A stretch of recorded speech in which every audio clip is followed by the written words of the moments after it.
We currently have a family of five. I have my husband Dan, my oldest son Kyle, who is 16.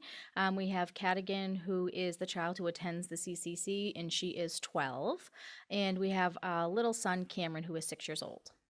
Cadigan is a fun-loving, happy-go-lucky girl. She is the center of our family and definitely is probably the one who controls the family the most. She loves music, loves to read books. She loves to be around family. We have quite a big, extensive family, and she loves to be around her cousins and play with them and loves to explore the outdoors. Cadigan was born at 40 weeks. We had a normal ultrasound at 19 weeks. Everything seemed to be going according to plan with the pregnancy. We had no issues.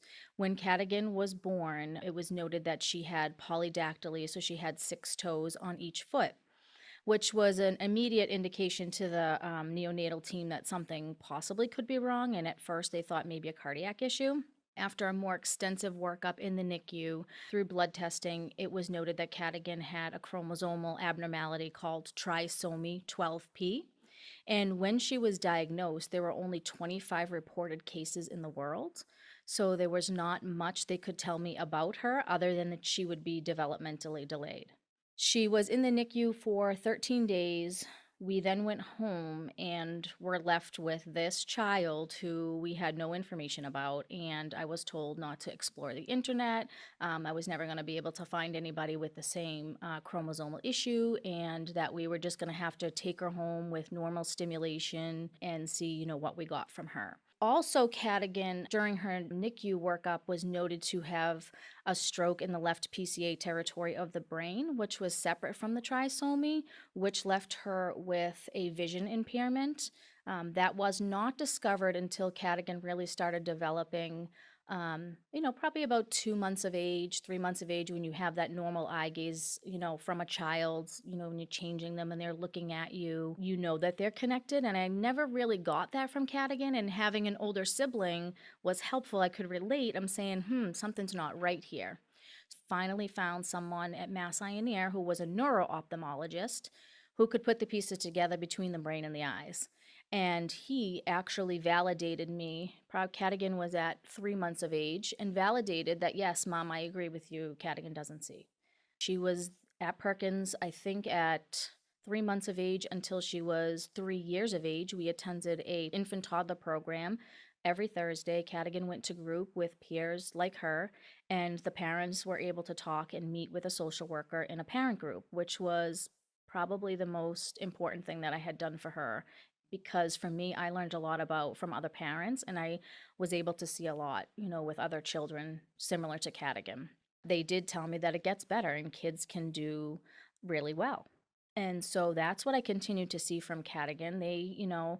I never gave up on her. I always thought, although I didn't really have information, I was going to take it day by day. I was going to saturate her with as much um, therapies as I could, because I didn't want to take anything away from her. So all I saw was potential with her. I never said that, oh, she's not going to be able to do this because of this. I constantly pushed her, treated her as a typical member of our family. Wherever we went, she went. She was never excluded, and she became part of our community, family, friends, and it was just like she's Cadigan. She's a typical little girl. So Cadigan has been here for 2 years. She was, through her school years, maintained in a preschool in Boston Public Schools, and then we moved to North Andover 8 years ago. She was in an intensive special needs classroom through the elementary school years, from kindergarten through fifth grade. Our plan was to transition Cadigan to the middle school as a sixth grader, but at the end of fifth grade, I had been requesting to see the classroom that she would be attending in the middle school, and I was told that they were doing away with the classroom. There was not going to be a program for these children coming through. My husband and I did our due diligence and toured some private schools. We toured several private schools on our own, and it wasn't until I walked through the doors of the CCC that I truly felt that Cadigan would fit in and she would be a great fit. The other schools were not really classroom based. I loved that the CCC was set up as a classroom. I loved that she would be placed appropriately with peers similar to her cognition. There was classroom plans. There was actually academic plans that Cadigan would be learning just like she would as if she was in the elementary schools or the middle schools. It was important for me for Cadigan to continue her education. There's not anything I didn't want her to learn. I wanted her to be typical. I wanted her to learn about math, science, and all those things. Because I knew Cadigan receptively, you know, got everything. It was her expressive part that was really an issue for her. And the thing I loved most about the CCC, that it was communication based. And I wanted Cadigan to be able to express herself and share her wants and needs effectively.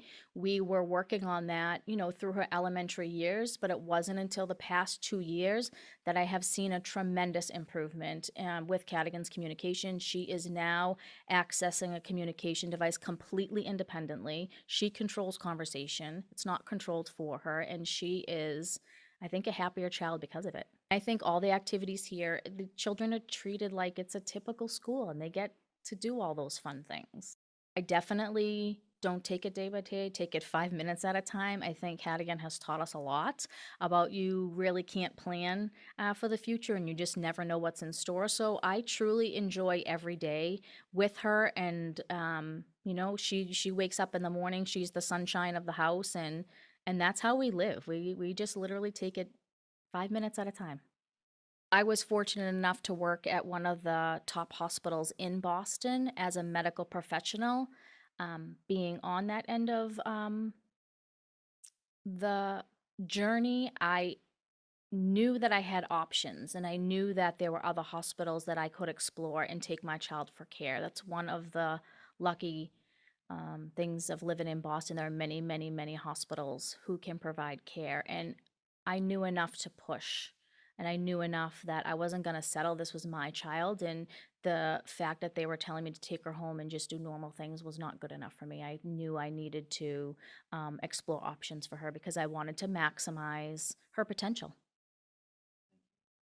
If there's parents out there that are looking for schools for their children who are not sure that they're in the right place, trust your gut. You know your child best. You're your child's first teacher. Don't let anybody tell you that your child can't do something. All you should be able to see is possibility, and you need to push. Children are little sponges. They're very resilient. There are many things that they can do, even if they're nonverbal. Children, you know, communicate with their eyes, with their breathing. I would say, you know, stay in tune to that and fight for your child. You are the only one who's going to be advocating for them, and you need to continue to do that despite what other people tell you to do. My favorite quote is I thought I was going to have to teach my child about the world. Turns out I need to teach the world about my child. And that is what I stick to. These kids have stories to tell, and they're amazing.